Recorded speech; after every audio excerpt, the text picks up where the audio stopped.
I'm honored. I'm honored to be here. And I want to tell you a story about a friend, about a colleague, and about a true visionary.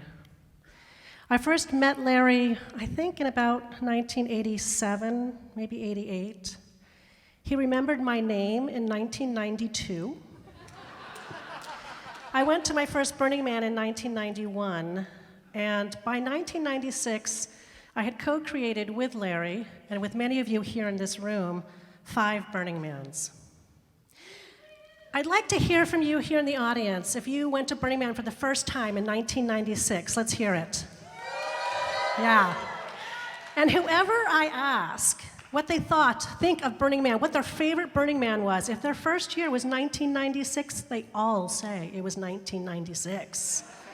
That year was off the hook. But let me tell you something, from an organizer's perspective, it was hell. I'm not kidding.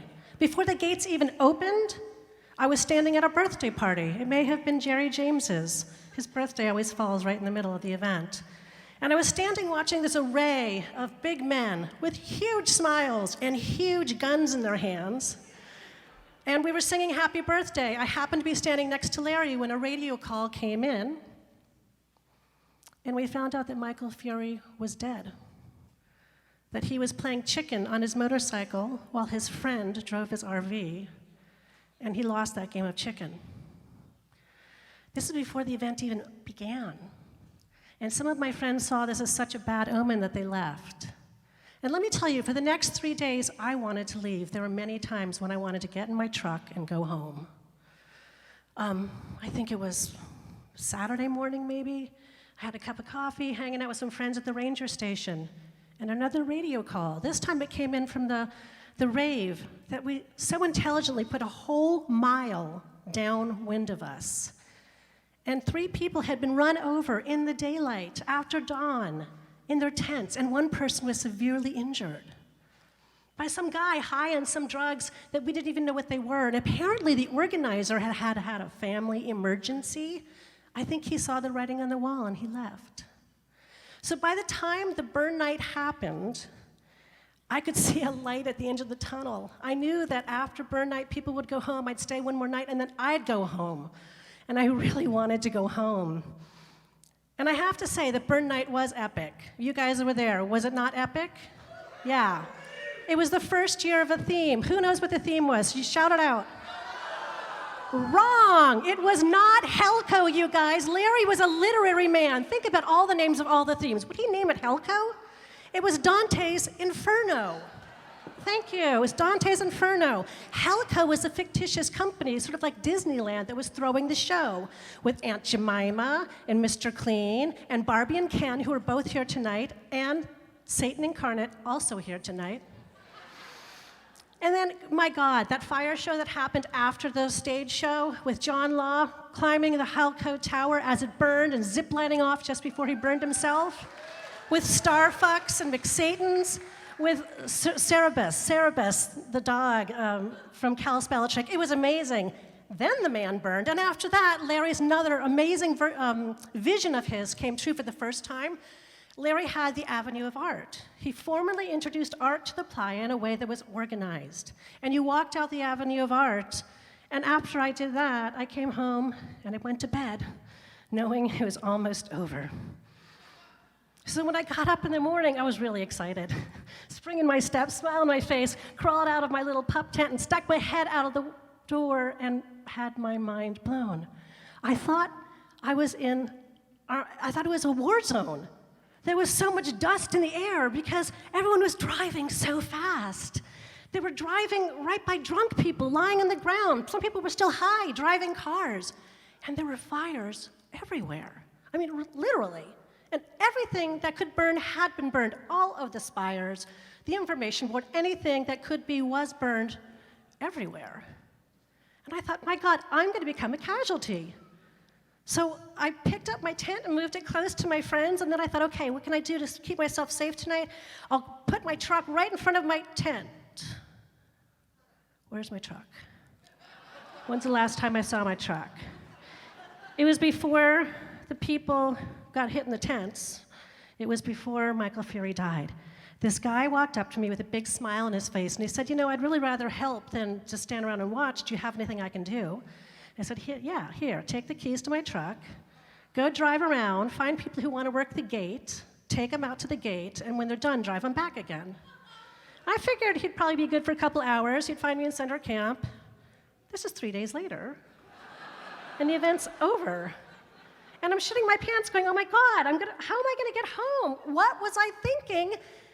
And in perfect Burning Man synchronicity, just then my truck drives up.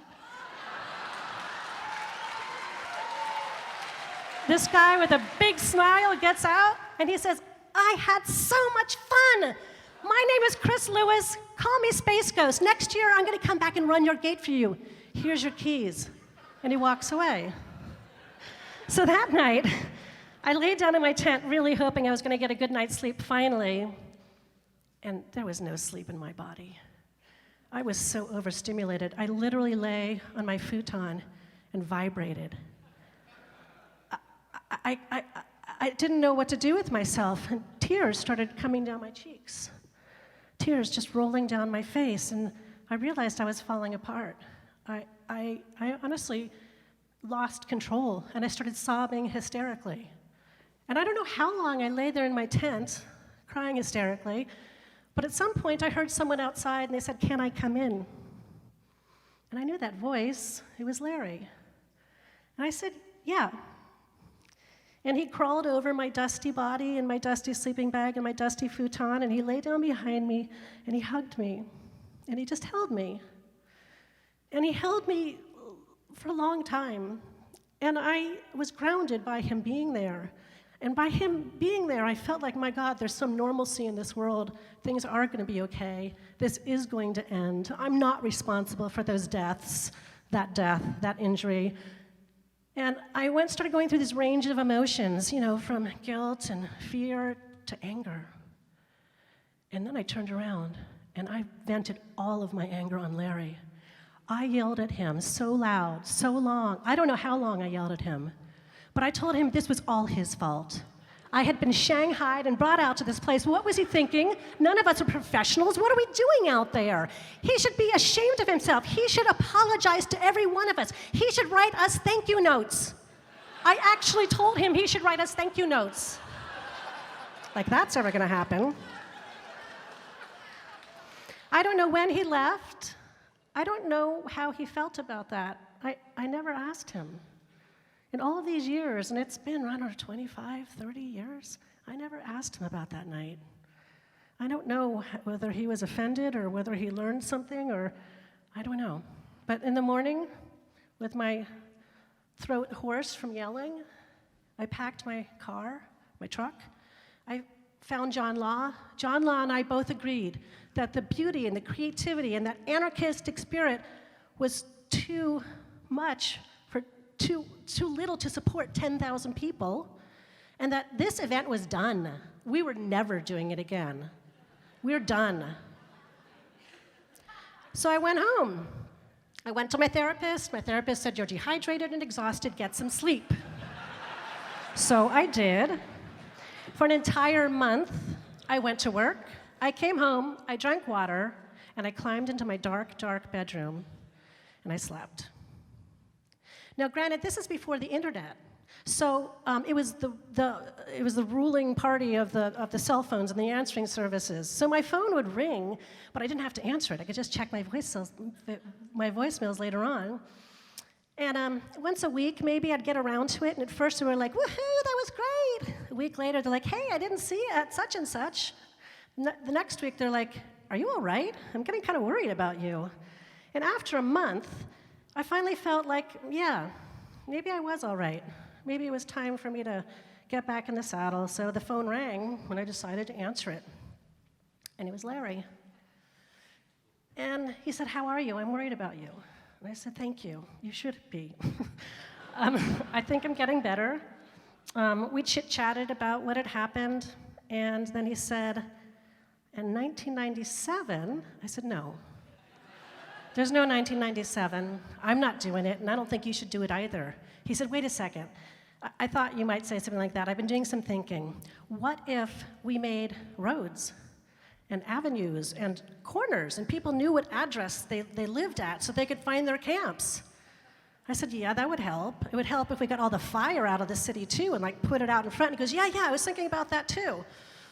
And then he said, and what if we got people out of their cars? And I said, Larry, that's a great idea. That would solve all the problems. We'd get all the people out of their cars, but that's never going to happen. You're the idea guy. You can't get anything to happen. It takes everybody around you to get it happen for you. He goes, I know. I need you, Harley. Would you please come back? I really need you.